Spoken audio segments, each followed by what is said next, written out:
अब एक घर में नाबालिग छात्रा अचानक गायब हो जाती है।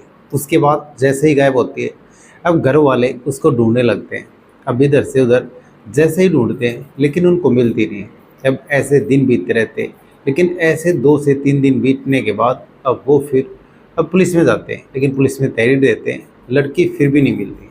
अब वो ढूंढने के लिए अब फिर से रात और दिन एक कर देते हैं, लेकिन लड़की का जैसे ही कहीं सोर्स लगता है, उसके बाद अब वो दौड़ते हुए वहाँ पे जाते हैं। रात में अब लड़की को देखते हैं। अब पुल के नीचे लड़की अब बैठी हुई, उसके बाद उसके कपड़े सारे फटे हुए, अब डरी सहमी सी। अब वो किसी को भी देख करके अब वो ज़ोर से चीखती थी और डर जाती थी। उसके बाद अब जैसे ही परिवार वाले नज़दीक जाते हैं, उसके बाद वो उससे पूछते हैं, लेकिन लड़की कुछ बोलती नहीं है। उसके अर्धनग्न हालत में अब वो लड़की मिलती है। उसके बाद जैसे उसको दुलारते पुचकारते हैं, अब लड़की से जैसे ही पूछते हैं, अब वो लड़की जैसे ही फूट फूट के बताती है अपने पापा से और परिवार वालों से कि मेरे साथ 3 लड़कों ने, अब जिनका नाम लेती है वो, और बताती है कि कैसे यहाँ पे लेके आए। उसके बाद वो बारी बारी से उसके साथ रेप करते रहे, बलात्कार करते रहे। अब लड़की उससे रहम की भीख मांगती रही, लेकिन उनका मन नहीं पसीजता। उसके बाद वहीं पे लड़की को छोड़ के वहाँ से भाग जाते हैं।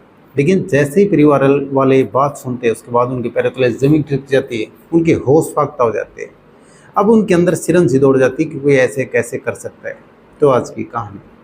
तो नमस्कार, आदाब, सत श्री अकाल। मैं रवि शर्मा हाजिर हूँ एक और क्राइम की कहानी को लेकर। लेकिन आज की क्राइम की कहानी राजस्थान प्रदेश का एक ज़िला है टोंक, और इसी टोंक में कोतवाली थाना इलाके में दरअसल एक पिता अब एक लड़की को जैसे ही मिसिंग हो जाती है, उसके बाद अब घर से गायब होने के बाद लड़की को इधर से उधर अब आस पड़ोस में जाता है। अब एक दूसरे से पूछताछ करता है, लेकिन वो जहाँ जहाँ जाती थी या उसके सहेली के कहीं भी जाती थी, अब वो पूछताछ करता है, लेकिन वहाँ पे उसको वो लड़की मिलती नहीं है। अब वो नाबालिग छात्रा होती है। उसके बाद अब वो एक दूसरे से फ़ोन करके पूछता है, रिश्तेदारियों में पूछता है, लेकिन लड़की का कहीं पता नहीं चलता। उसके बाद अब वो अब इधर से उधर घूमते रहते, परिवार वाले इकट्ठा हो जाते। उसके बाद लड़की को ढूंढते रहते, लेकिन जैसे ही 9 जून को अब लड़की गायब हो जाती है। लेकिन अब जिस तरह से घर से वो गई तो थी, लेकिन वापस नहीं आती। उसके बाद अब वो परेशान हो जाते हैं। ऐसे 10 तारीख आती है, और जैसे ही 11 जून आती है, 12 जून आती है, लेकिन वो लड़की कहीं भी मिलती नहीं।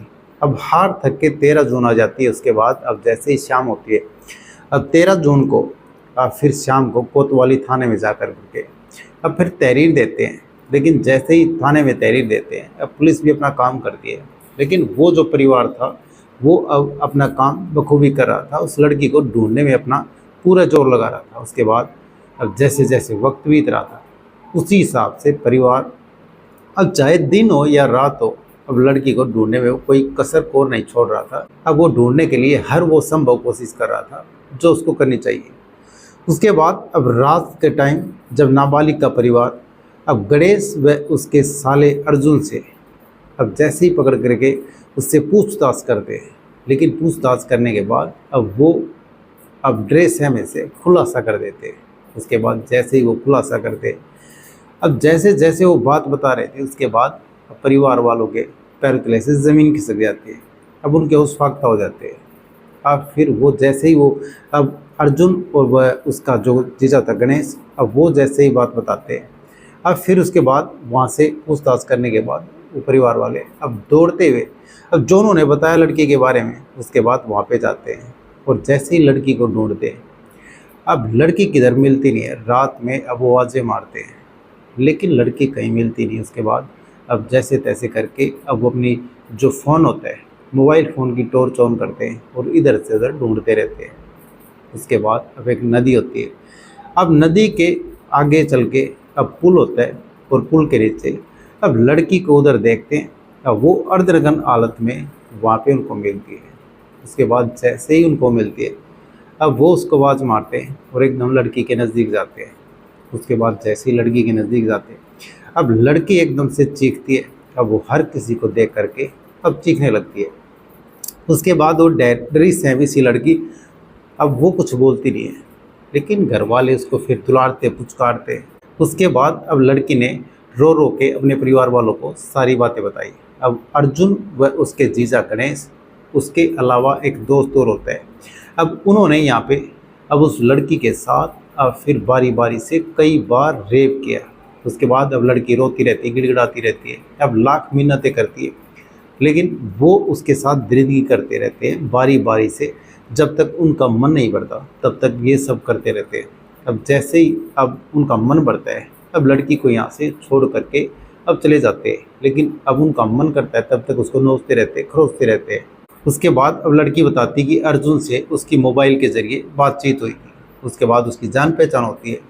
लेकिन एक दिन अर्जुन अब उस लड़की से मिलता है और उसी दौरान उसको डरा धमका करके उसके साथ शारीरिक संबंध बना लेता है। लेकिन जैसे ही उसके साथ संबंध बनाता है, उसी दौरान वो कुछ फ़ोटो और वीडियो अब अपनी गैलरी में कैद कर लेता है। लेकिन जैसे ही उसके अश्लील वीडियो और फोटो अपनी गैलरी में कैद करता है, उसके बाद उसको डराता है, धमकाता है और किसी से भी न बताने की बात कहता है और उससे कहता है कि अगर किसी को भी बताया तुमको जान से मार दिया जाएगा। उसके बाद लड़की डर जाती है, सहम जाती है। लेकिन जैसे ही 9 जून आता है, 9 जून के बाद अर्जुन का जीजा होता है गणेश, उसको अब बहलाता है, फुसलाता है और अपने साथ लेकर के अब वहाँ से जाता है। उसके बाद अब बनास नदी के नए पुल की तरफ लेकर के जाते हैं, लेकिन वहाँ पे अर्जुन व एक उसका दोस्त अन्य भी होते हैं। अब ये तीनों वहाँ पर होते हैं और इसको अब लड़की के साथ वो अश्लील हरकतें करते हैं। लड़की उस चीज़ का विरोध करती है, लेकिन ये मानते नहीं है। उसके बाद अब लड़की के साथ एक एक करके अब दरिंदगी करते हैं। लेकिन जैसे ही दरिंदगी करते हैं, अब लड़की लाख मिन्नतें करती है, हाथ जोड़ती, पैर पकड़ती, गिड़गिड़ाती है, लेकिन ये तीनों, इनका मन नहीं पसीजता। अब बारी बारी से उसके साथ दरिंदगी करते हैं, रेप करते रहते हैं। उसके बाद जैसे ही अब ये बारी बारी से कई बार उसके साथ रेप करते हैं, लेकिन जैसे इनका मन बढ़ता है, अब लड़की को वहीं छोड़ाते हैं। उसके बाद परिवार वालों के पास किसी सोर्स से अब पता चलता है।